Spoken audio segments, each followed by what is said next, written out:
এই না জল। আমার বেটা সম্মান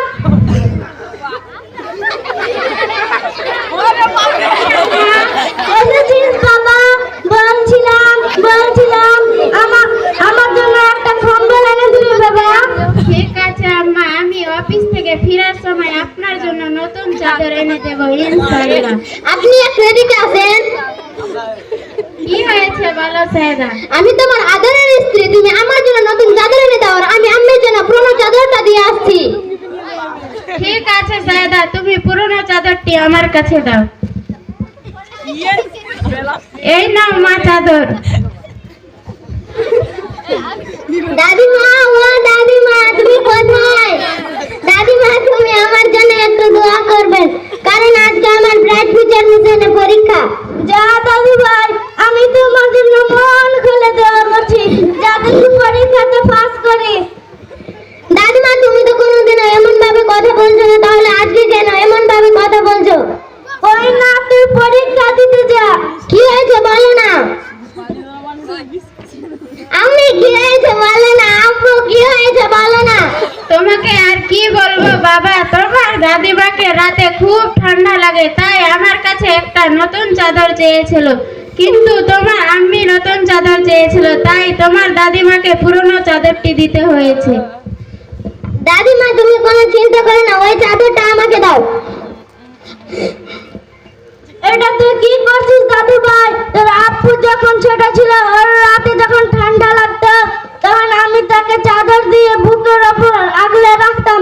এখন সেই বইয়ের কথা শুনে আমাকে পুরনো চাদরটা দিচ্ছে। ওই আমজে, তুমি ওটা কি করছো? পুরনো চাদরটা তোমার দিদিমাকে দিয়ে দাও।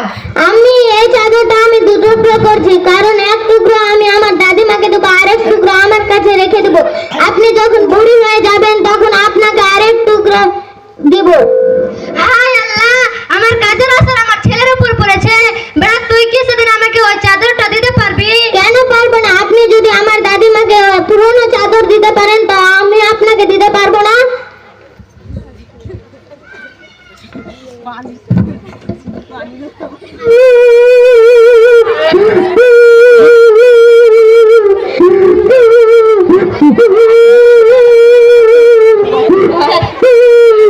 আমি, তোমার কি হয়েছে? তুমি কাঁদছো কেন হঠাৎ?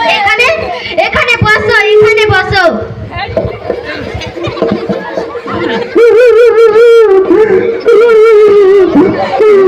বেটিমা সাহেবা, তোকে আর কি বলবো, তোর ভাবি বাড়ি থেকে বের করে দিয়েছে।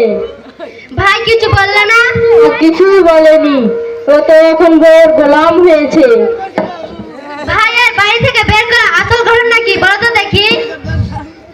সেমন কিছু না, একটা সোয়েটার চেয়েছিলাম, রাতে খুব ঠান্ডা লাগে তার জন্য, তাই তোর ভাবি বলতে শুরু করলো, এখন যদি সব টাকা খরচ করো তাহলে আমাদের ছেলে মেয়েদের জন্য কি কিছু জড়িয়ে রাখবে না? প্রতি মাসে তো কত হাজার হাজার টাকা খরচ হচ্ছে, আর নিজের গর্ভবতী মায়ের জন্য 200-300 টাকা খরচ করতে এত ঝামেলা? আরে সায়দা, তুই তো এটা নিয়ে এখনো কথা বলছিলে, আর যখন তোমার ভাই মায়ের সঙ্গে খারাপ ব্যবহার করলো তখনই সব উল্টো হয়ে গেল। আমার মায়ের সাথে তুমি কত খেদমত করলে, আর থেকে বারণ করলে, আমার মায়ের জন্য কোনো জিনিস নিয়ে আনলে রাগারাগি করো। ছি সায়দা, ছি, তোকে আমার মেয়ে বলতে লজ্জা পাচ্ছে। ছি, তুই তোর শাশুড়ি মায়ের সাথে এমনটা করতে পারলি? মা, তুমি আমাকে ক্ষমা করে দাও, আমি আর কোনোদিন এরকম করবো না। আমার কাছে কেন ক্ষমা চাচ্ছিস? তুই তোর শাশুড়ি মায়ের কাছে ক্ষমা চা। শাশুড়ি মা, তুমি আমাকে ক্ষমা করে দাও,